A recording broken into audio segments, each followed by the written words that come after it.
Then field is been cut by the armature conductors, and due to the closed circuit part of the armature, that is which is pressed onto the stator, the current will flow, and that flowing current will also produce the magnetic field. So now we have two magnetic field. One is created by the field winding, and one is created by the armature winding. We we will place field winding onto the rotor, and we will have armature winding onto the stator part.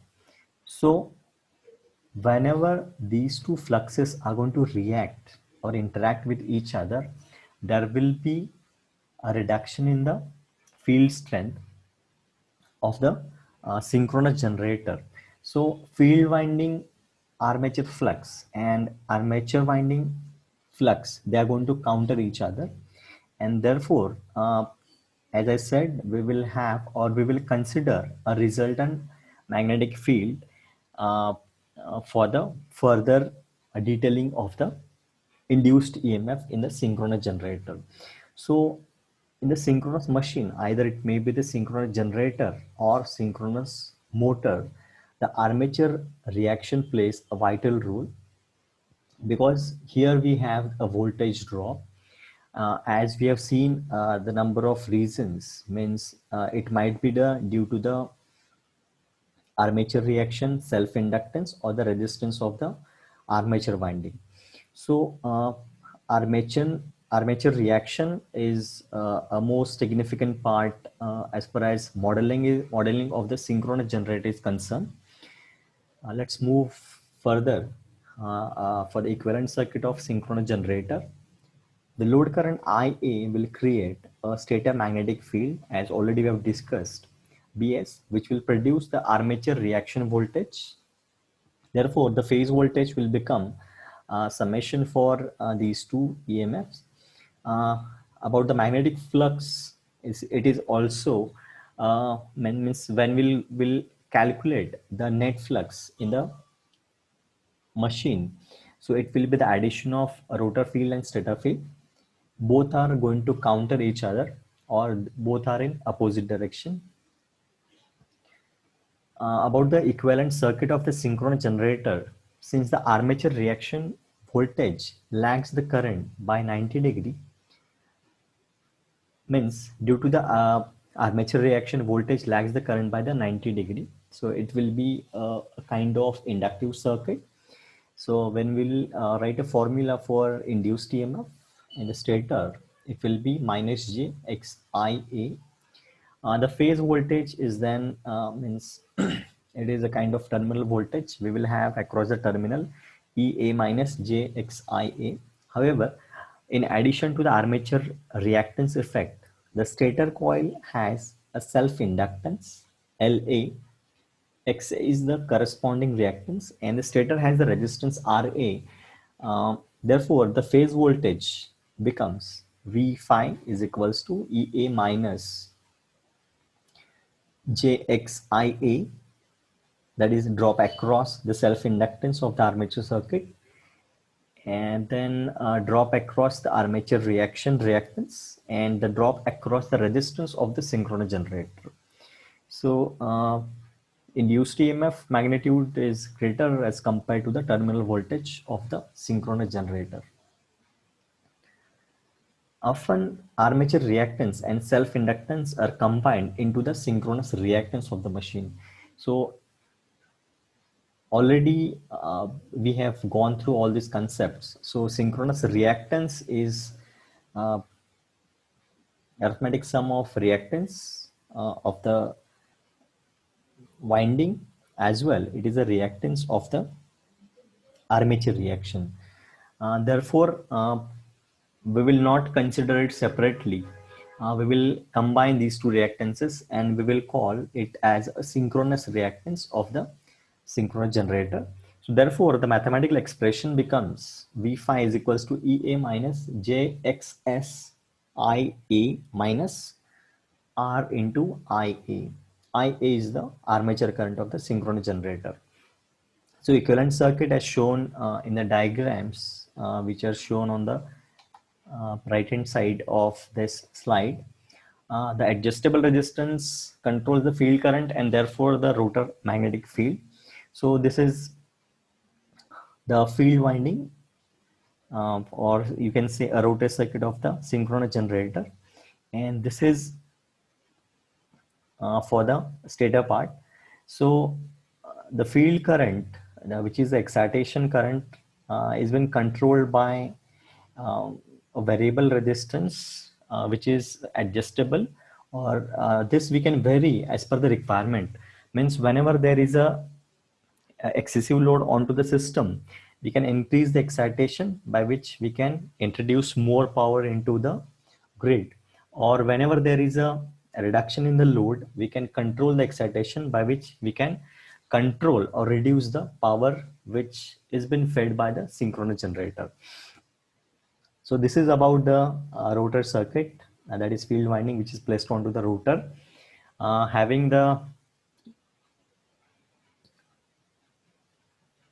components or the parameters like RF are adjustable, LF, VF, which is a DC current, IF, excitation current.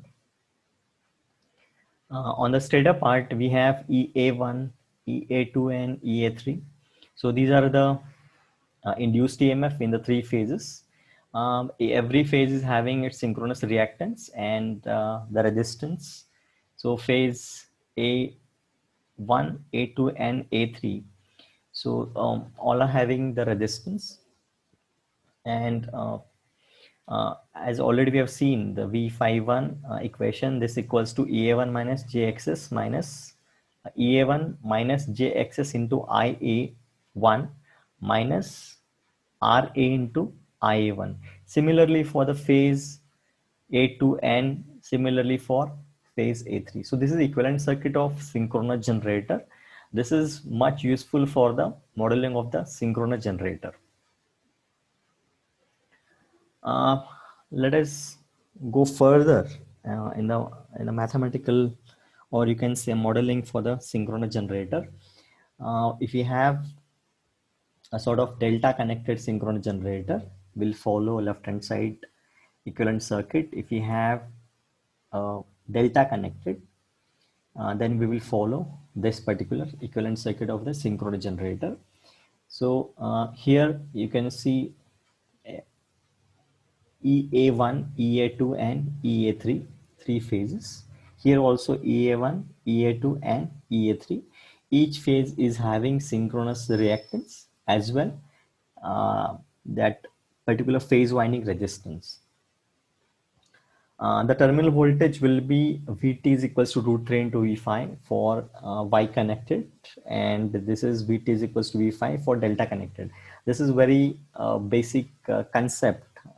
In the star connected, the terminal voltage, line voltage, relationship in between the line voltage and the phase voltage. So these two expression gives the relationship in between the voltages for Y connected and for the delta connected.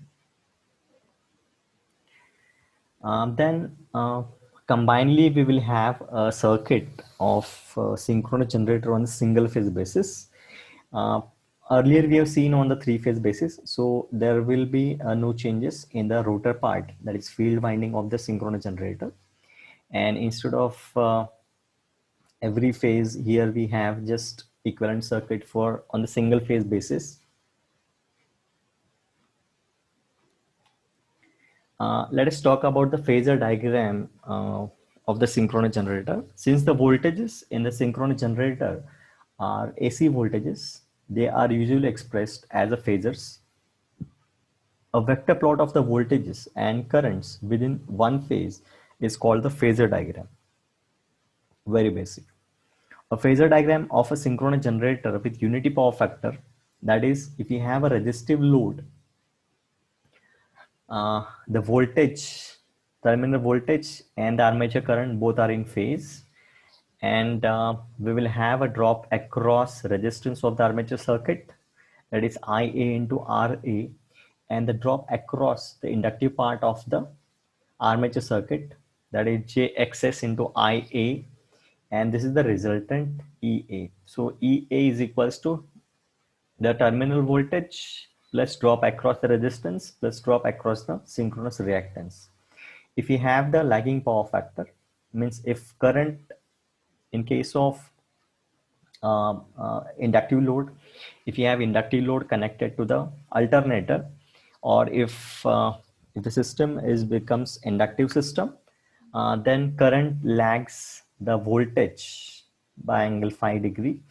So resistive drop is parallel to the current phasor, and inductive drop is perpendicular to the current phasor or resistive drop phasor. So therefore, this is the terminal voltage plus resistive drop, which is parallel to the IA. Quite basic things which are required for to draw a phasor diagram.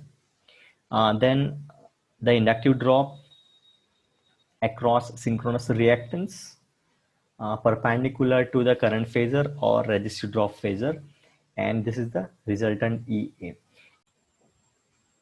In case of capacitive load, where we have the leading power factor, this is the voltage phasor. Current phasor leads the voltage. Resistive drop phasor, which is parallel to the current phasor. Inductive drop phasor perpendicular to the resistive drop phasor or current phasor, and this is the EA, that is the induced EMF.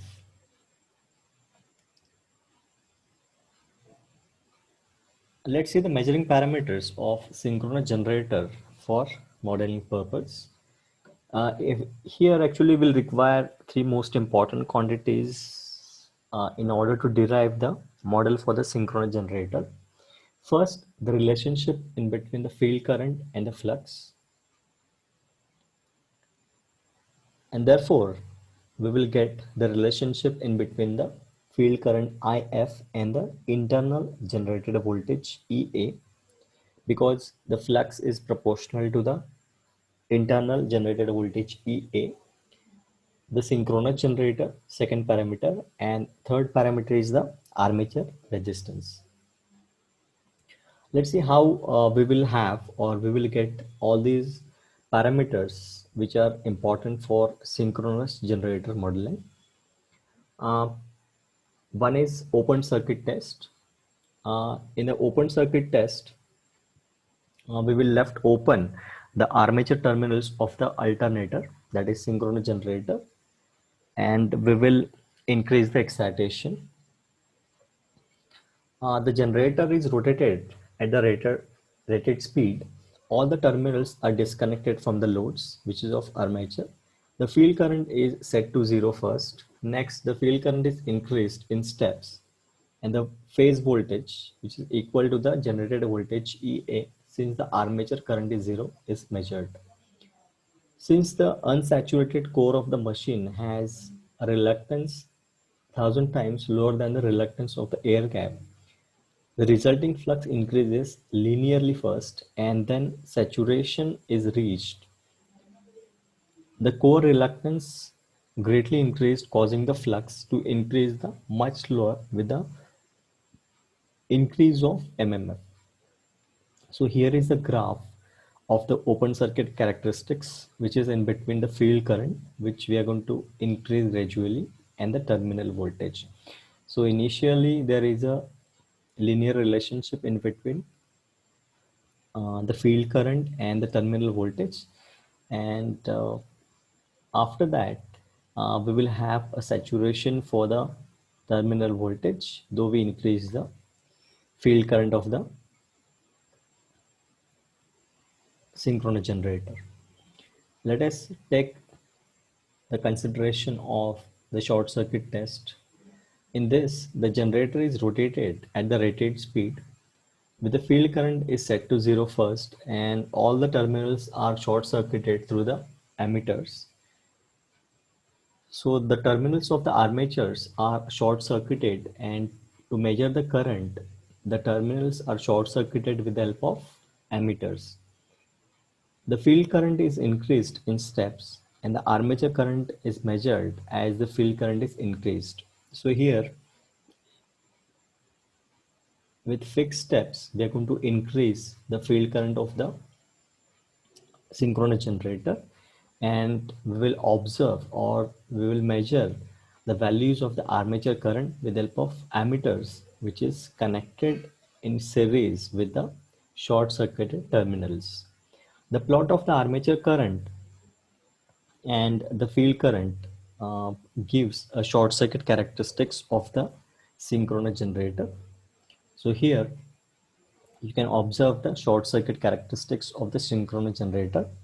So there is a linear relationship, means as we increase the field current of the synchronous generator, there will be increase in the armature current of the synchronous generator. The magnitude of the armature current is given by EA. IA is equals to EA divided by under the square root RA square plus XS square, where RA is the resistance of the armature winding and XS is the synchronous reactance of the armature winding.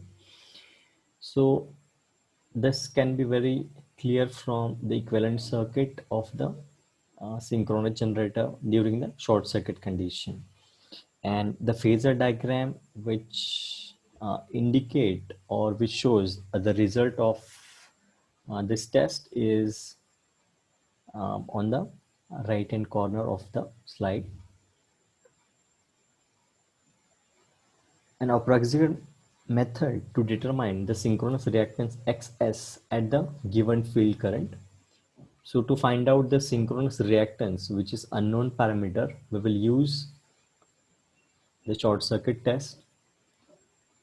Get the internal generated voltage EA from the open circuit characteristics at the field current, at that field current.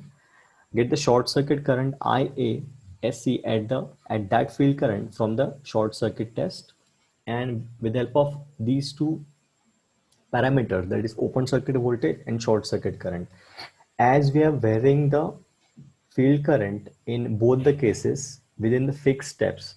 So for a particular step, what is the open circuit voltage and what is the short circuit current, that we will take into the consideration to calculate the synchronous reactance, which is given by the formula of EA divided by IA short circuit.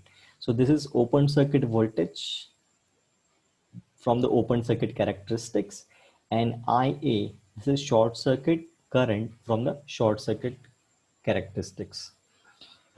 Since the internal machine impedance is ZS is equals to RA square plus XS square under the square root is equals to EA divided by IA, which is equals to XS. Since XS, that is synchronous reactance, is far greater than the resistance of the armature circuit, means resistance is very negligible, therefore synchronous reactance is the impedance of internal impedance of the machine. About the open circuit characteristics and short circuit characteristics, a drawback of this method is that the internal generated voltage EA is measured during the open circuit characteristics, where machine can be saturated for the large field currents, while the armature current is measured in short circuit characteristics, where the core is unsaturated. Therefore, this approach is accurate for unsaturated cores only. So this is drawback of open circuit characteristics and short circuit characteristics. The approximate value of synchronous reactance varies with the degree of saturation of the open circuit characteristics. Therefore, the value of the synchronous reactance for a given problem should be estimated at the approximate load of the machine. The winding's resistance can be approximately by applying a DC voltage to the stationary machine's winding and measuring the current. However, AC resistance is slightly larger than the DC resistance due to the skein effect. To find out the resistance of the armature winding, we have to perform one more test, this which is a DC resistance test. So for the armature winding, we have to open it, and we have to give separate DC supply to the armature winding, and we have to measure the current through that. So applied voltage divided by the current, we will get the resistance. So whatever we will get the resistance is of DC resistance. Now for the calculation purpose, we want AC resistance value. So it needs us to consider the skew effect while converting DC resistance into the or to the AC resistance.